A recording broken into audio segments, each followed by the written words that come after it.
Hi everybody, welcome to a little different WeatherWord. It just seemed today, this weekend, has been a really important time in my life in the past, through the years, and so my heart just said, hey, this is the day you need to do it. Plus, there's these storms that's kind of the talk and attention of at least one region of the country, so it's for tomorrow, so I thought, hey, let's do it Saturday. So in the end, it just seemed like the right time. I hope that's well. And so here's a different day. It's a nice Saturday evening here in Orlando, and so let's jump on into the weather. Now, on the weather map today, you can see the front getting organized. Today is not the storm day particularly, some upper elevation snow and rain and stuff like that out in the west, but it's just getting going. It's been kind of stalling out, actually. It was a system that made progress across the western U.S. and then kind of slowed down, but it's got another low that's kind of merged into that northern low now, and that's its new progress. It's really wrapping up and pushing east, and so you see by tonight that the low continues to make a little more progress, and I don't know if it's on the map tonight or tomorrow. My maps are missing tonight, but on my phone. But you can see, if we go to tomorrow, you'll see there's another low that starts to develop down in the southern plains, and that's really the oomph that's going to get storms going tomorrow. And there's a lot of talk about the severe weather and how much there'll be and where it will be. It's an enhanced risk, so it's pretty elevated for this time of year in terms of overall risk and in terms of tornado risk even, they're showing. So don't want to downplay it. It's a real thing. Let's look towards the evolution, because I don't feel like most people I'm seeing are saying this, most meteorologists. It looks like, first of all, there's questions. The questions are kind of the usual things. One of the questions often, especially this time of year, is the timing. And if the storms get going late afternoon, evening, they usually will be more organized. More often than not, they'll be more organized than if they're later at night. And so there's going to be storms going. It's just a matter of where they occur in the late afternoon. So a lot of people are hearing severe weather outbreak like in eastern Oklahoma. It looks like that's going to be more of a nighttime thing. And it's not to say the storms can't be rough at night. It's just the odds are stacked against them more. So it's pretty rare to see nighttime tornado outbreaks. You don't want to take it not seriously when there is the ingredients there, but usually the ingredients will start to fade as the night goes on, even if it's borderline. Now, the other two factors are, will there be enough heating? And there's some indications I've seen where the lowest levels of the atmosphere don't get that warm, and so it keeps the instability, the lift, from being really strong at the low levels. We'll see, but that could be a fly in the ointment, a complication that kind of limits this event. And then the other thing is just how much rotation of the winds there is in particularly the low part of the atmosphere. And that's often what, if you're not a meteorologist, you're not a science person, you're like, I don't get this weather stuff. If you want two things, can't remember what the second one was going to be, but if you want one thing to look at, to say, is this day really looking concerning or just kind of looking concerning, it's the winds at the surface. The more southeast or east or south, the more you turn eastish, from south to southeast to even east, the more that ramps up the rotation in the low levels, versus on the other hand, there'll be so many events where it starts to fade a little southwest. The west usually means less rotation, especially like in places like the southern plains where you're on the bottom side of the low, and so there's not as much convergence and there's not as much rotation generally. So what we really look for to see, will this maybe day turn into a big day? That's one of the things that I think is a good hint. It's not a guarantee. You can have severe weather, tornadoes with southwest winds, and you can have days that don't come to fruition even with southeast winds. But when you get those winds backing a little more than anticipated, that's where it really starts to twist in the low levels. And actually, I should say two things. Are the low-level winds more southeast, eastish in some way than westish? And are they stronger winds? The more winds you have, 20 miles an hour versus 30 miles an hour, that's more twist in the lowest part of the atmosphere, which can really be a factor in storms. The other thing that often is a factor and could be a factor here again, other than timing and other than the amount of twist in the low levels, is the amount of cloudiness and the amount of, can you really build up a lot of energy, or is it a little more limited? There's going to be energy, there's going to be twist, it's just a matter of how much.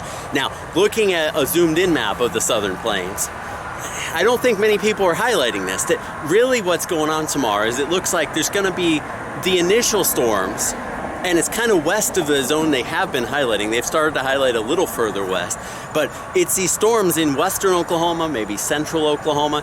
Those are the ones that are really going to be ones to watch. Those are the ones you go, man, this could produce, and I'm not trying to scare you, it's just those are the storms you watch to see if the ingredients come together. This could make a big, a long, a strong tornado, bad weather where it really has punch to it. Now, any bad weather is no fun, but it's the western part of Oklahoma and central Oklahoma. We'll see exactly where it lines up.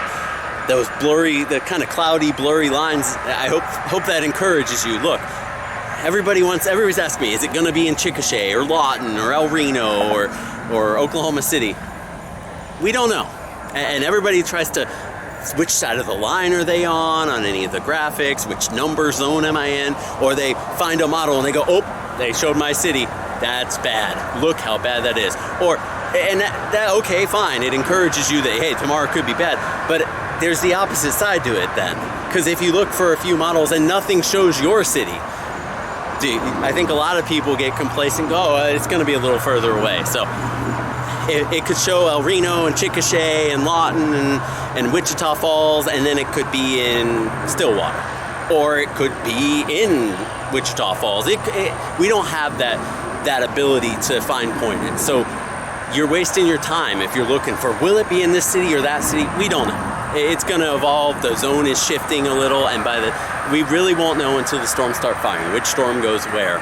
And there's all these other nuances of the amount of lift and whether storms get undercut, what type of storms they are. There's a lot of factors in it. It's very rarely, this is going to be a bad day. Now, again, the zone I think that you really want to pay the most attention weather-wise is more towards central and western Oklahoma and nearby areas. Again, if you're in the western, right on the Texas border or something, rough idea. That's all it can be.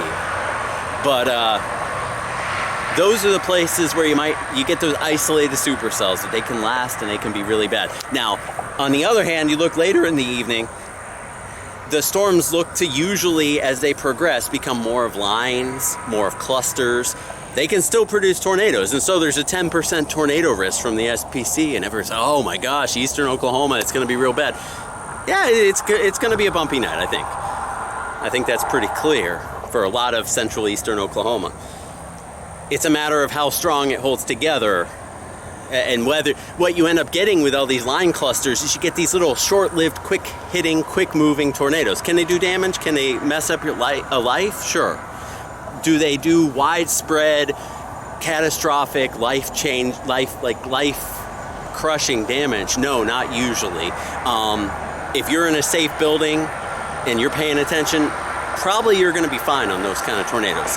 I think we all see those tornadoes that they show that occasionally happen that just level everything, and that's the ones that, to me, would make me the most scared, and should, because they're the ones that have the injuries and the fatalities and the bad stuff.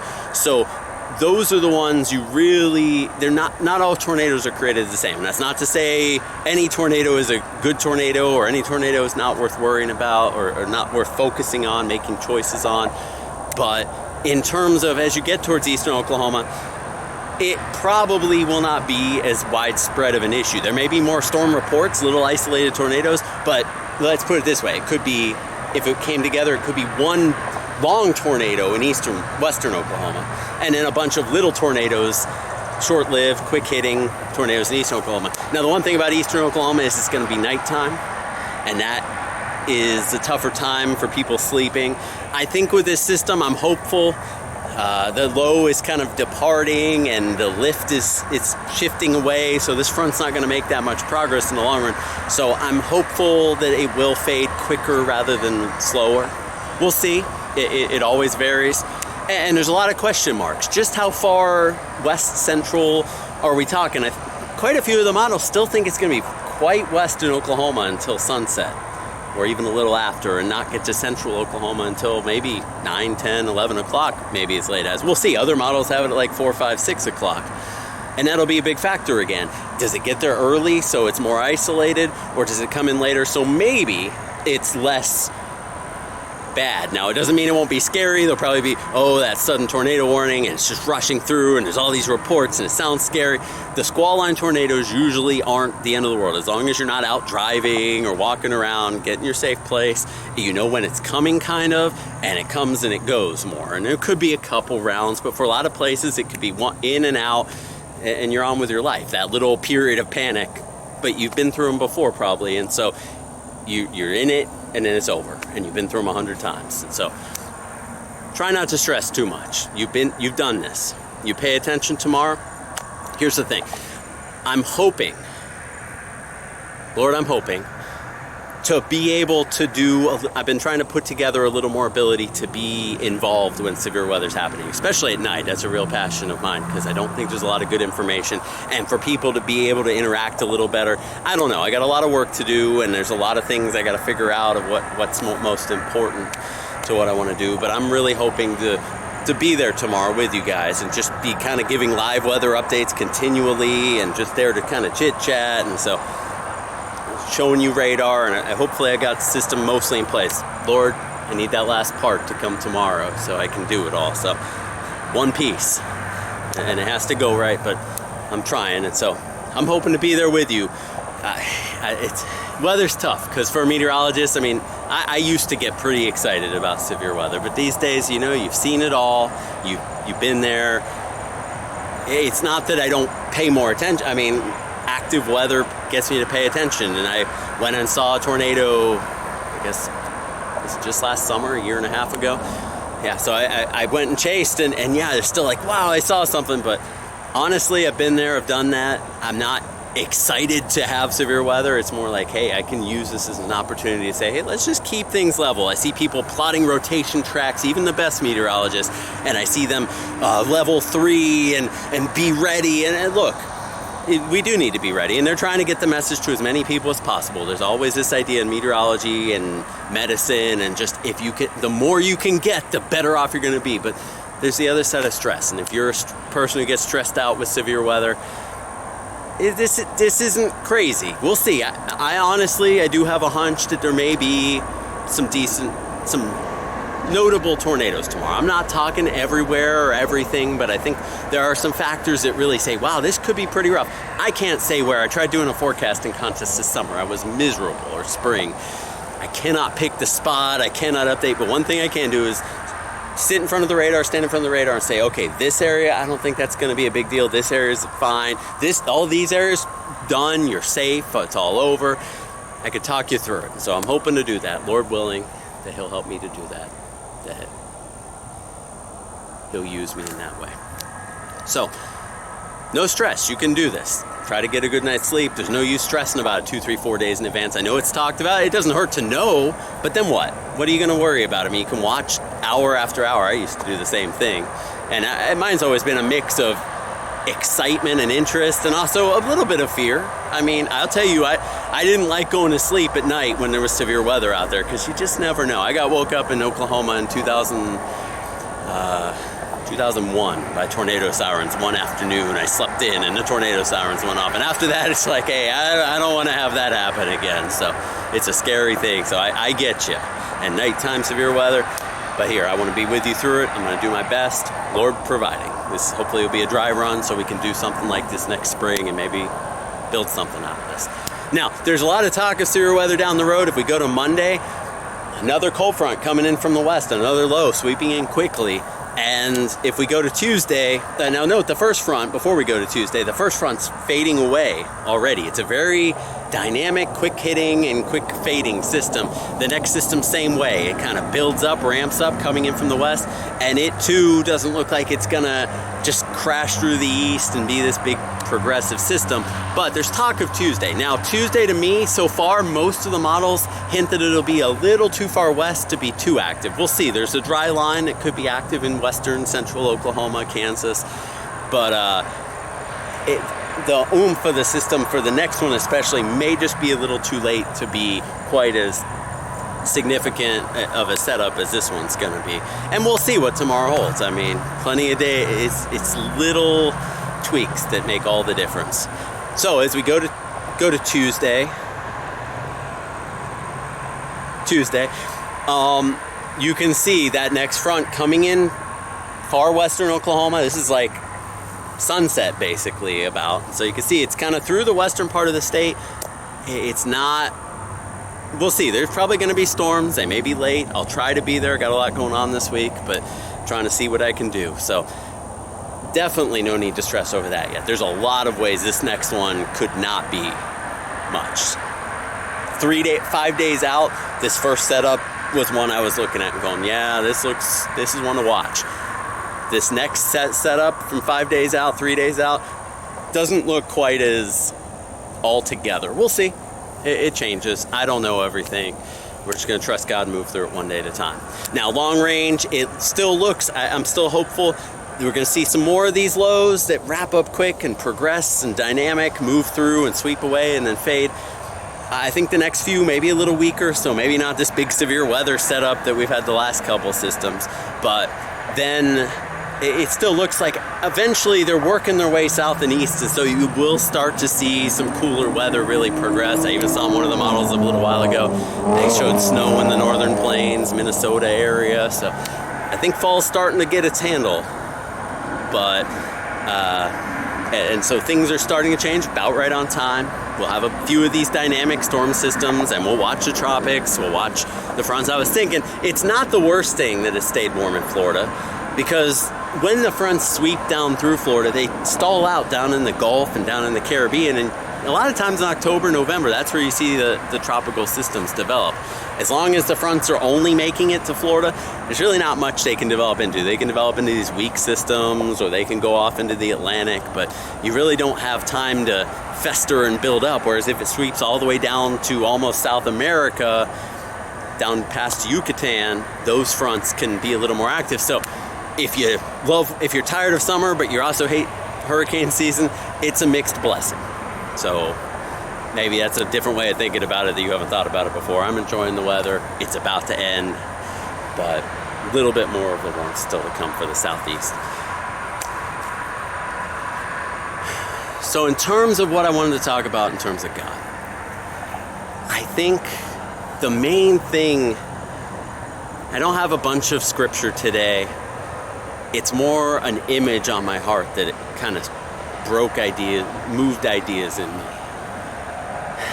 I was thinking the other day, this week, it's kind of just really hit me and really been tough. Like realizing how everything that seemed alive and seemed to be moving faded and changed and went away. And so, like, I have these periods in my life. Like there's these great little periods. There's the joy where God's moving, where everything is happening, where literally there's miracles happening in your life and you can see them happening, where God's speaking amazing truth to you, speaking personal things to you, opening up promises.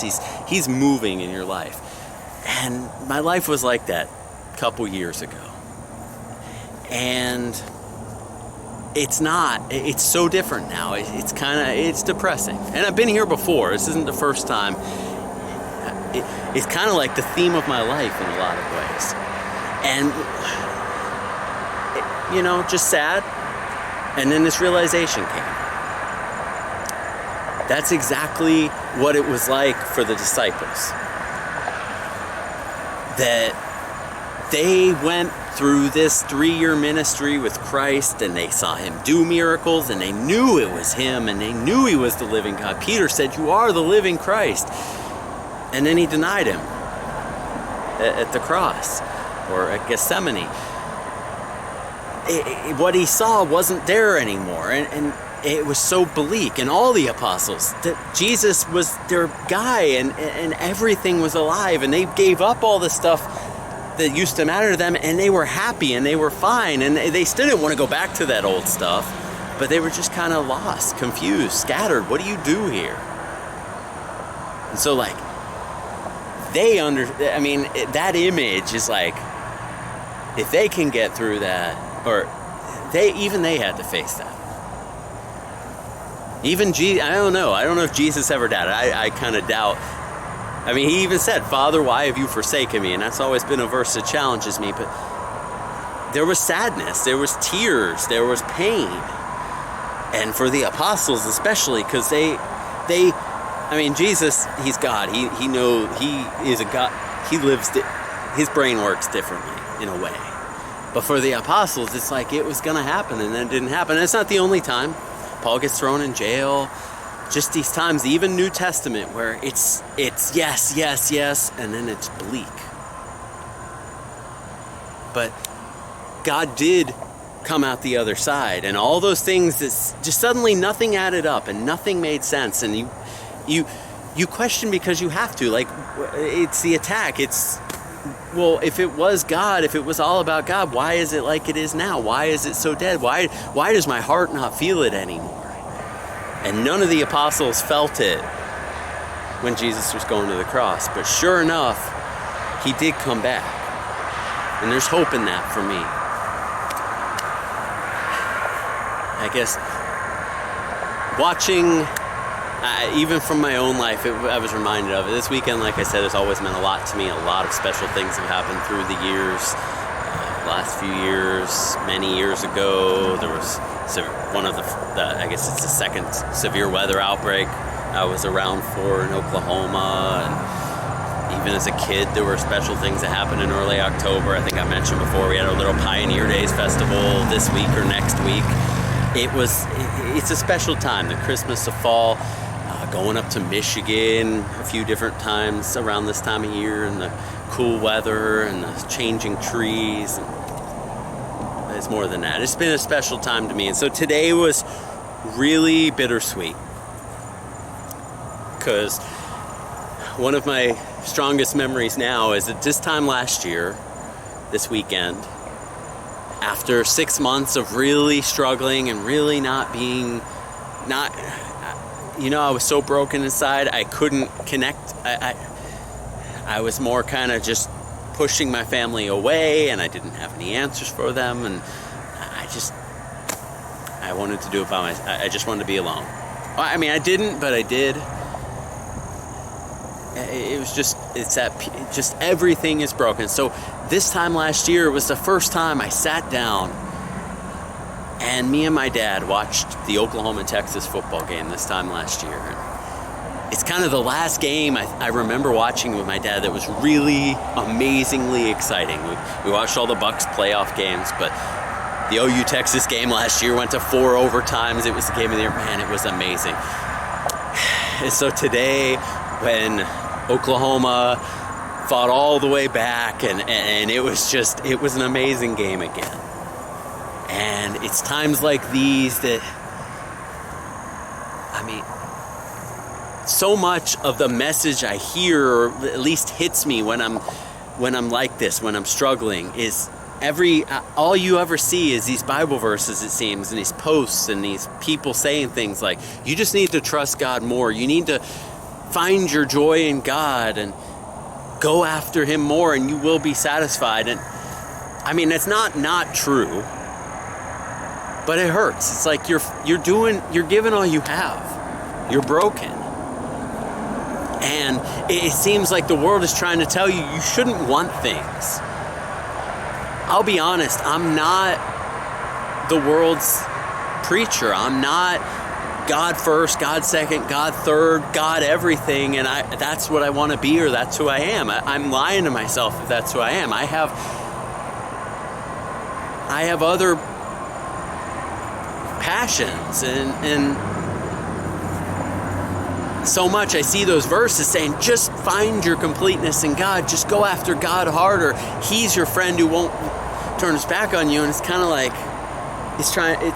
I feel like I'm being told, look, you shouldn't like all those other things. You shouldn't care about those other things. And it's tough because you don't see in the Bible where it says to David, hey, you should go out and enjoy some things in life. You don't see God focusing on the world's things in people. But I believe God gives us each a different heart. And the whole message again and again is don't let that take the place of God or stand over God. And I have in my life, definitely. But all the same, I hear God wants you to be happy. I see where God worked in the life of David or in the life of Abraham or Isaac or Jacob or even Paul, and he did things that were personal and what they longed for, whether it was a drink or things that they were entrepreneurs, they were family men, different people. I'm not saying everyone was, but I'm also saying not everyone wasn't. That God was calling different people to different things. And I don't see that wrong. Days like today, like sports. There's that verse in the New Testament about becoming friends with mammon so you can rely on it when times are tough. And I never quite understood that. What are you saying? But I feel like days like today kind of, look, this stuff's, for some points, it's there to draw you through. It's not to be your heart's desire, but it's going to point you to it. Look, sports. I've been obsessed with sports back in the day when things, and like I said, this is the story of my life where I'd have these little periods, these precious little periods of God moving my life and changing everything. And then I'd have these years, and it seems like each time's longer. It goes from weeks to months to now years and decades even since the previous one. And where it's just, it's so dry and it's so empty and it's so sad and it's so broken. And it's so easy in these times to give up like the apostles did. And I'll be honest, I have every time in the past in my life. When things got wrong, just there comes a point where you can't believe God, what you saw or what you heard or what you knew anymore. And you kind of come to this point where you say, look, everything's so, there keeps being these pains at the worst points. I can't see a pattern to this. I can't believe in a plan in this. I can say, God, I'm hoping in a plan, but I'm not looking for it anymore because it's just not happening. And every point in my life in the past when I've been in these situations, I've eventually come to that point where it's just so down, so hurting that you just no more. And I mean, look, again, the apostles sort of did that. So we're not in distant company. But I guess, God, the whole thing is he's trying to remind you. Don't you see all the things, the miracles that you saw 3 years ago or a year ago or a month ago, the things that are your heart that really blew you away, spoke to you personally? They are the fingerprints of God. Now look, I'm in these broken periods. I've got to first say, Lord, correct me of my errors. Show me the error of my ways. Please, Lord, show me what I'm doing wrong. Show me where my heart is wrong. I want to be changed. And I have to go after it. I have to seek to be different. I have to look at what's broken and say, why is it broken? How is it broken? But at the same point, I can't just say, I'm done. I give up again. I mean, I understand I did before and everybody has done. The apostles did, but each time they did less because they could look back at the past and say, no. I've seen enough that special thing that God spoke to my heart, he's still there. He didn't change. And I don't know, it was kind of like in the football game today. It seemed impossible.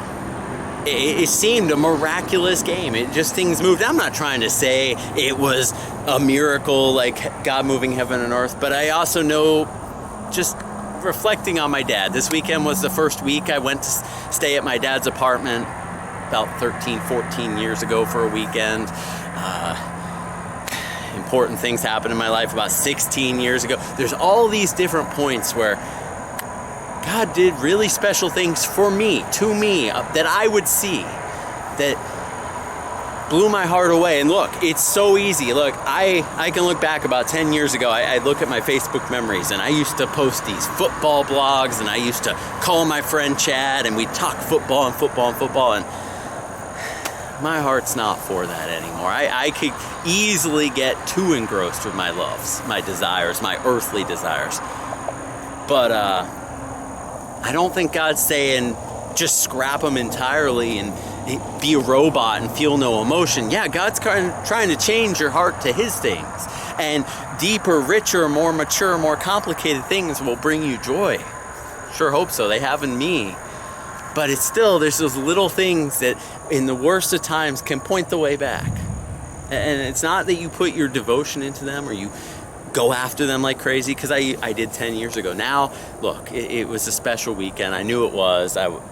It's all you got. You can put yourself into things. And look, okay, for me, it's sports. I know a lot of people think sports are just the stupidest thing. It's just two teams playing a game over and over and over again, and you're not getting anywhere. And, oh, you're the champion, but now we're going to start over, and now you're the champion. Who cares?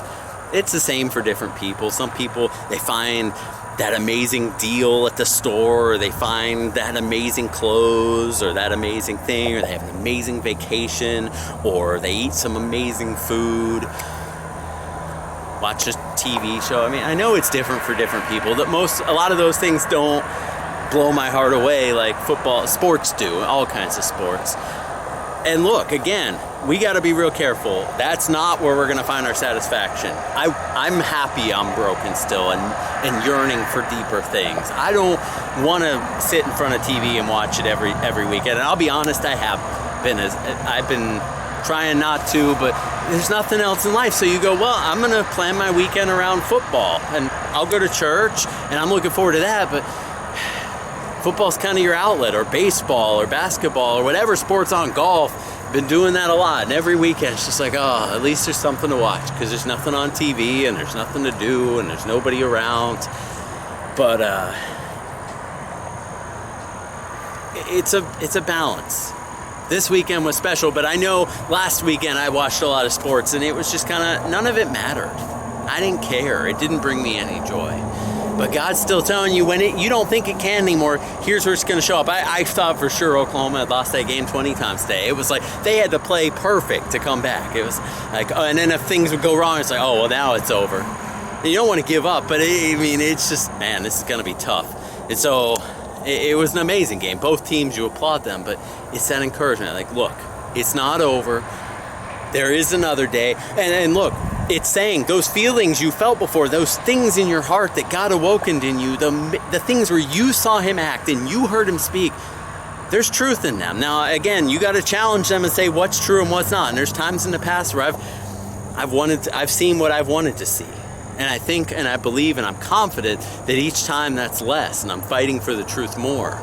When we're childish, we kind of do childish things. You just go for what you want and what's easy. And as you get older, you go, well, that's not the right. I've been here before. I'm experienced, like with the weather. We've done this before. We know what we're doing here. So you handle it a little better, and you can process it better. So I don't know that there's a lot else I wanted to say to that. But it's that message that number one, if it seems like everything moved and now it's not moving, even the apostles saw that. Number two, you've seen that, you've gotten past that, you've come back. I mean, the last period of my life, it seemed like there was never going to be a good day again, and my life was over, and then amazing things happened. So it's like, look, that can happen again. As much as that seems impossible, I'm not standing in those lies anymore, because God's proven himself. And look, the whole point, you're heartbroken, you're depressed, you're sad. The whole point of that is there's something in there saying, I need more. And as you get more depressed because the football and the food and the job aren't satisfying you, all the more it's saying, there is something that does. There's something missing in there. It's that feeling that I've seen better things in the past.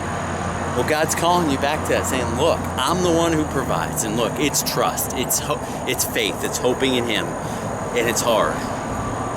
It's so hard. even the apostles, how broken they must have been, how broken Peter must have been. To deny Jesus after all he followed him. But he wasn't done. God still had more for him.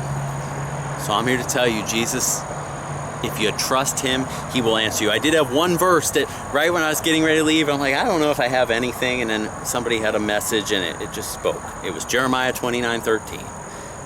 And ye shall seek me and find me when ye shall search for me with all your heart. Number one, it's calling you to search. But don't look past. There's promises in there. Ye shall find me when you. It's not maybe, kind of. It's not, this is all just random. No. God brought you here. He turned your sadness into blessings in the past. He can do it again. This is not our home. This is not our continuing city. But we hope for one to come. So, stay strong. Keep going. One more day. And then another one. And then another one. God hasn't forgotten us. You know it, and I know it, and I don't understand what he's doing right now, and I don't have all the answers, and I'm not the evangelist who's got every verse of the Bible memorized and who can tell you every answer to every question. I wish. If I had them, then I'd know them when it gets tough. Same with weather. If I knew what the storms were going to hit tomorrow exactly and at what time, hey, cool. I'd just send you that in an email, and we'd all be done. We'd sit down and have a nice day tomorrow. We don't know.